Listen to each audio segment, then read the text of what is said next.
Hey, welcome back to the Ping Pong Flix Show. My name is Chris Wong. Hope you all got to catch that 15 minutes of Army of the Dead. It is awesome. Also, just to remind you, I still got shirts in my Teespring store. Right down below, the new shirts are now available to look at right down below. You don't actually have to click on the store, so please check that out. But let's get into the topics for the day. The topics for today starts off with G.I. Joe. Apparently, G.I. Joe sequel scripts are in development currently, says franchise producer Lorenzo Di Bonaventura. And this is what he had to say about those sequels. There have been some scripts that are in development currently. The truth of the matter is it could have gone first if we'd gotten a good script, but we struggled. While we struggled, in came a really good Snake Eyes script. There was a commitment to the franchise from the studio that said, how do we get more out of this? And the answer was, let's develop a few different approaches. And so the Snake Eyes G.I. Joe's Origins is one of those approaches, which, by the way, I will have a genre, etc. video tomorrow morning just on Snake Eyes alone. But he did emphasize that he reiterates that there's absolutely no question that we could still potentially see direct sequels to Rise of Cobra and Retaliation in the future. We want to get it right. How fast? There's always a question, but no, there's absolutely a commitment from Paramount to get another Joe up and running. Now, does that mean Duke comes back? Channing Tatum's alive? What's going to happen with that? I'm curious about that. I always thought that he'd come back somehow. But anyway. So that is it in regards to G.I. Joe sequels. Again, Snake Eyes Origin, genre, etc. video goes out tomorrow. All right, well, let's get into DC. According to Den of Geek, who interviewed Margot Robbie, in terms of Birds of Prey sequel, it's not in the works at the moment. So, Birds of Prey fans, I'm sorry, looks like nothing yet. She said this, I don't know if that is on the horizon anytime soon. I don't think it's a no, but no, there's no sequel in the works that I'm aware of at this stage. As you know, it didn't quite do well in the box office, and according to Variety at that time, it didn't even break even. So, obviously, it's not a moneymaker. It did win a bunch of awards and things like that, probably because it was one of the only superhero movies and during the COVID pandemic. But I don't know. Don't know. We do know Margot Robbie is still working with DC projects, having DC projects on the horizon, but I'm leaning more towards actually working with James Gunn the next time around. Whether that be, I don't know if it's Gotham City Sirens or another Suicide Squad, but I think Harley Quinn is definitely in the cards for the next iterations of DC further on. But I guess not Birds of Prey 2. All right. Now, there's a little development for Shazam, Fury of the Gods. Faith Herman, who plays Darla Dudley, has arrived in Atlanta, Georgia to begin filming for it. Thanks, Herschel Supply, for making my travel into Atlanta so much more easier. And there she is. The cute little girl is going off to film Shazam, Fury of the Gods. That's pretty much it. Very light on DC stuff today, I swear. Samba TV. Wondering about Mortal Kombat movie viewership in the UK? 61,000 UK households tuned in during its first weekend on VOD. Here's how that compares to some other popular releases. What's interesting about this chart from Samba TV that's different from other charts, I guess in the UK, people are more interested in Zack Snyder's Justice League than in any other movie that was going to come out on initial VOD. As you see there on opening, number of UK households who watched during each film's initial VOD release, Zack Snyder's Justice League with a whopping, what was that? A whopping 750,000 750,000 people tuned in to watch Zack Snyder's Justice League, while only 225,000 watched Godzilla vs. Kong. Only 203,000 watched, what the heck is going on? 103,000 watched Wonder Woman 1984. And seriously, Warner Brothers trying to shut me down here for talking the truth. Mortal Kombat only 61,000. Only 61,000 watch Zack Snyder's, watch Mortal Kombat. 750,000 people watch Zack Snyder's Justice League. That's insane. That's insane. The UK loves Zack Snyder's Justice League, right? So that's pretty awesome to see that. If you wanted more numbers, like I say, it really doesn't matter the numbers at this point because, you know, Warner Brothers is just being, they're just a bunch of douchebags over there and they just don't want success. You know, they just rather do what they want to do, you know. So unfortunately for that. But if you wanted to see more numbers to show that, yes, Zack Snyder's Justice League is incredibly popular, incredibly successful, here's another one for you for that. All right. What is this? What did Zack do today? Apparently it was a screening. I don't know if it was Zack Snyder's Justice League or Army of the Dead. I don't know. But there was a Q&A session. And I guess someone asked if they could see Green Lantern or something. And he busts out his phone on stage. And he's like showing it off. So people can zoom in and sort of see it. That is indeed Wayne T. Carr in a fully rendered suit as John Stewart. Right there, fully rendered suit. Is it a full-blown scene or is it just an image? I don't know. But look at that. Holy smokes, please. Release the Green Lantern scene. Release the Snyder cut of the Snyder cut of the Snyder cut. Because I would love to see that. I'm also noticing that this is at dawn, or you know, it's not, at least unless it's the way someone shot that or it's reflection or something, but it does indeed look like it's nighttime. Which I think the original scene was at the lake house was supposed to be nighttime, and so you see the green lights and stuff. So I think what he meant to originally do was utilize the scene that he shot of Ben Affleck as Bruce Wayne at the lake house back in 2017. That one he shot, that one he had ready, and so he decided to throw that in, you know, because it's Green Lantern, he has all the green. But unfortunately, that couldn't happen. Because Warner Brothers said no Green Lantern, and so he had to shoot Martian Manhunter in a brighter sunshine type of way. So he had to actually reshoot Ben Affleck as Bruce Wayne. So, but I want to see the original scene. Because the original scene was what was supposed to happen, and it was supposed to have Jon Stewart and Kilowog come in to visit Bruce Wayne. That's the true ending of Zack Snyder's Justice League. The true ending right there. You see a still image of the true ending of Zack Snyder's Justice League. Right there. Right in front of us. It's right there. But Warner Brothers didn't want to do it. Warner Brothers didn't want to do it. I don't know why. Well, we know why. Because they're like, well, we want our Green Lantern to come first. Not Zack's. What does it matter if you think it's a cul-de-sac? Right? God. But yeah, I would, man, that would be great to see that one day. One day. All right. Well, speaking of Zack Snyder and more Deborah Snyder, there's another interview here. Kate Erbland says, I talked to the lovely, whip-smart, and very savvy Deborah Snyder about why Netflix is the right fit for the Snyders and their big original new Army of the Dead franchise. It's not spoilery, that's comes later, but there's no spoilers in here whatsoever. But I'm going to pull out some quotes where she really throws shade at Warner Brothers, right? And here's the first one. So she said this: I got absolutely no information from HBO Max or Warner Brothers, none. She told IndieWire, I'm getting a lot more indication from Netflix about Army of the Dead. A lot more sharing of information in terms of indicators that are looking good. They won't be reporting box office because it's not really about the box office for this. We're in 600 theaters, but I think the idea was more. This is a big film, and they want to eventize it. That's why absolutely tomorrow I am going down to the theaters to watch Army of the Dead. My first time back in theaters.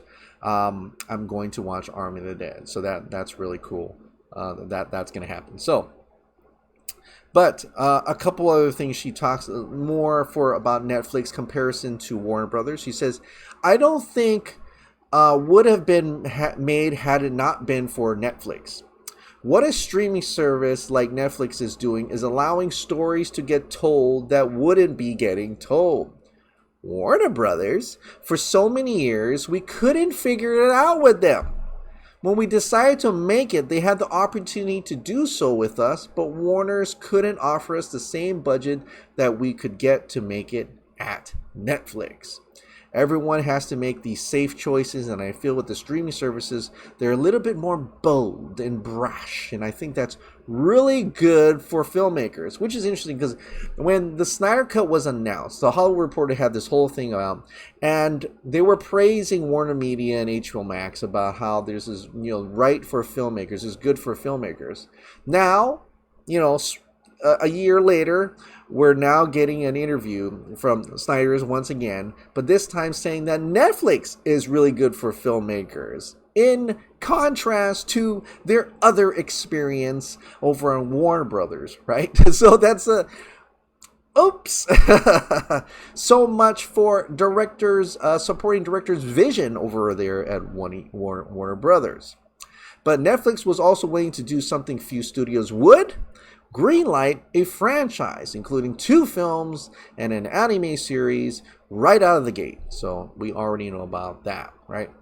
So she says a little bit more. If you're thinking about creating exciting new IP and you wait until the first movie comes out and it's successful, you're waiting years before you can say, okay, go ahead. Let's pull the trigger on a prequel. Let's pull the trigger on an animated series. Right? Because Warner Brothers always waits for something to come out. And it's just like, I hope it does good. It does good. Okay, let's move on. They're so, they're cowards. Everybody's waiting on the sure bet. And sometimes you have to take that chance. And they were willing to do that. The studios don't want to make that investment until they know it's a sure thing. That's been exciting. What's been exciting is for Netflix to say, yes, we want you to create a franchise. We believe in this and we like what we're seeing. I felt like it was a real partnership. A real partnership. And then also, when asked if the Snyders view Netflix as their new home base, Snyder said, we'll have to see, she said. It's great to be able to not be tied to a single studio.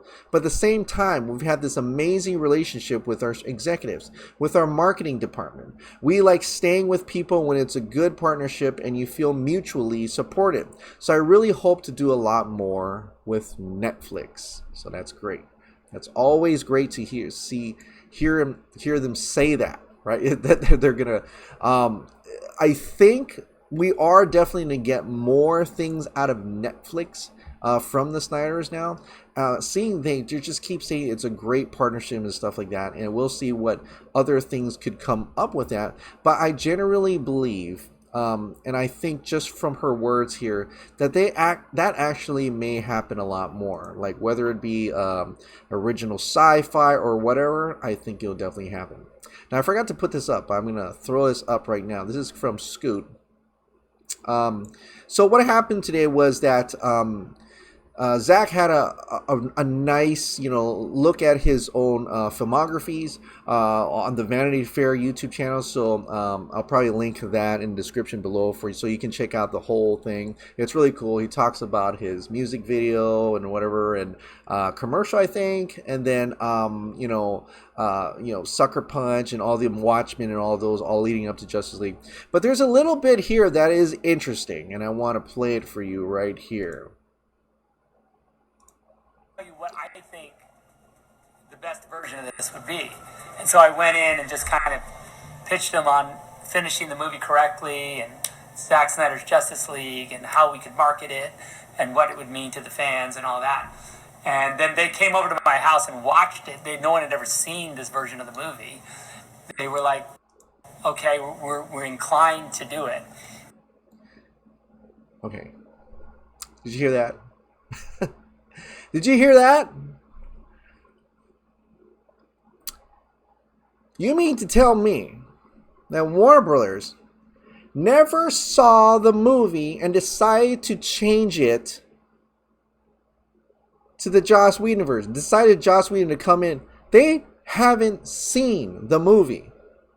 The first time they've seen the movie is when they're about to negotiate to make Zack Snyder's Justice League. Are you kidding me? Are you serious? Because if they had saw the movie, they'd be like, wait a minute. This is way funnier than what Joss Whedon was going to do.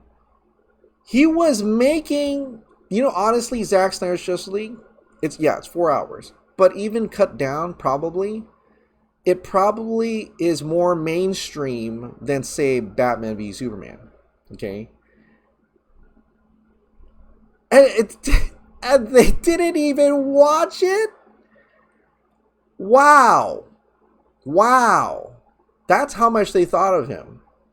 They're kind of like some of the critics who already have a pessimistic view of Zack Snyder. They already thought, they're like, it's probably going to suck. So we're just going to change it. Really? Why don't you come watch it first and then decide?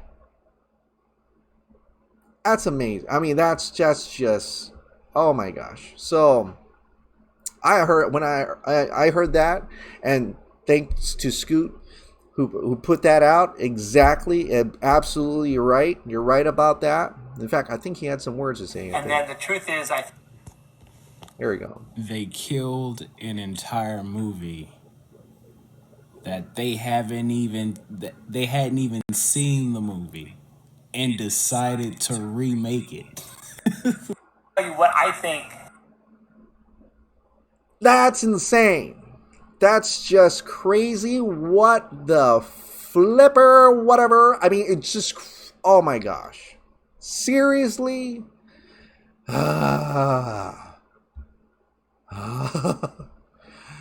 right. Well, Francis Louis Rayla. Is it legally possible for Netflix and Snyder to produce a series film showcasing rip-off heroes?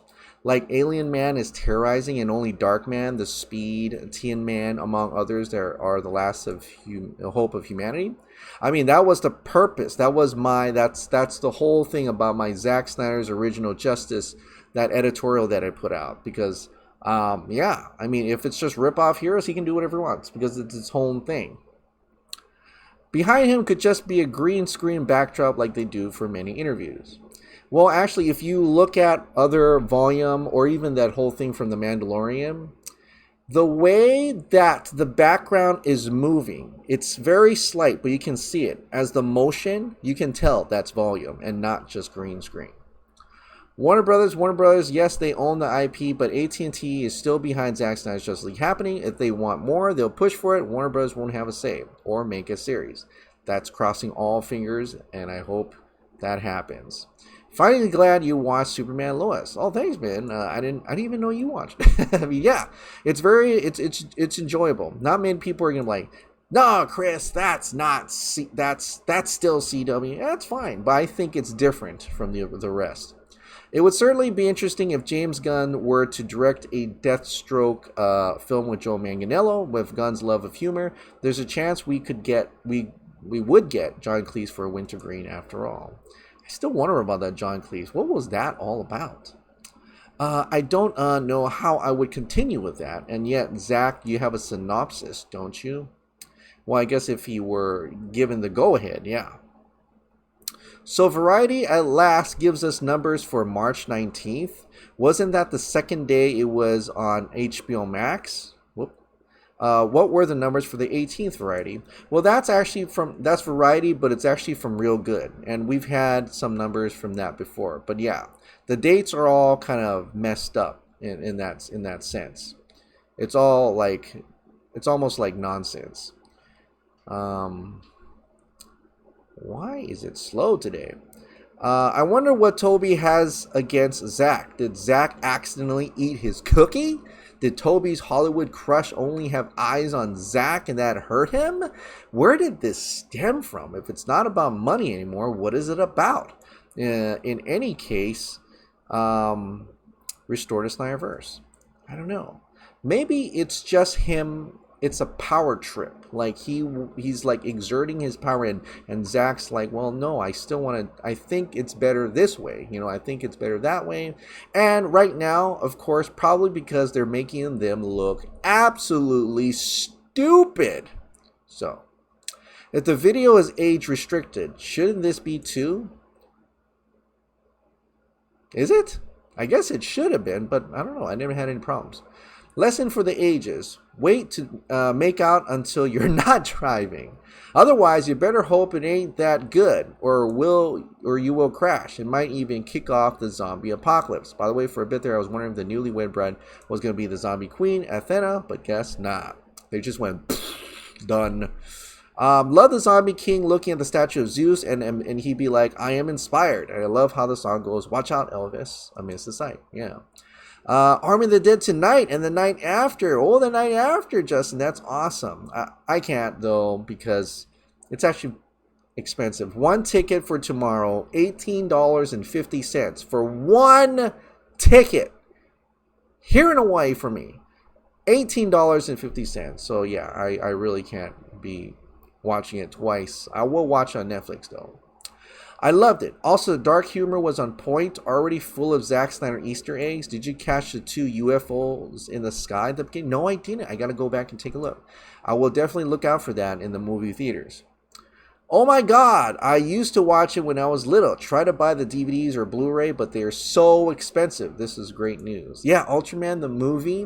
And by the way, the Ultraman movie on Netflix, it has nothing to do with the Ultraman CG animated series on Netflix right now. It's a completely different story, and I don't know. I know the guy who made Kubo and 2 Strings is doing that and stuff like that, but I don't know if it's gonna be stop motion. They said CG, so I'm gonna think it's CG. So I'm really curious what that's gonna look like. Zack is back on track. Warner Brothers execs watch and learn. P.S. I almost cried when I saw mother and daughter dying at the end of these 15 minutes. Yeah. Zack knows how to make us cry too. I know, I always felt so bad. I was like, oh no, not the girl too. Oh, I was like, but also I was kind of like, I didn't want them to die, but if they, quickly died from the container, at least it's less painful. You know what I mean? It doesn't hurt. But yeah, wow. What if Snyder saving some footages for future projects? Green Lantern's Nightmare Future History Lesson. Kara, I know this was vetoed by Warner Bros., but he did show it now. I assume he can't do that, and as we can see, it is done in full color. Yeah, I don't know. At this point, I think Zack's doesn't give a crap anymore. He's just gonna throw it out. He's just gonna show it.